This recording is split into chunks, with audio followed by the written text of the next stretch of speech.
Lumobo na sa mahigit 1,000 ang nasawi sa magnitude 6 na lindol sa Afghanistan.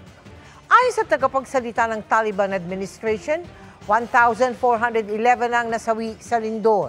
Sa tala naman ng isang humanitarian group, mahigit 3,000 ang sugatan, mahigit 8,000 bahay rin ang nasira at pinanggangambahang may mga na-trap pa sa ilalim.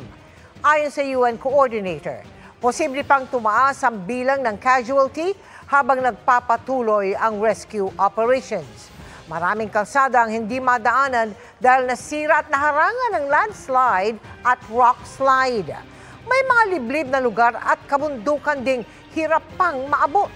Nagpadala na ng tulong ang humanitarian aid organization ng UNICEF gaya ng gamot, damit at mga pansamantalang tirahan tulad ng mga tent.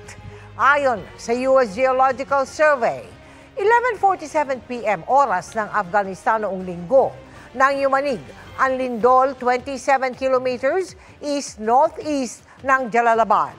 Patuloy naming kinukuha ang impormasyon mula sa Foreign Affairs at Migrant Workers Department kung may mga Pinoy na apektado ng lindol.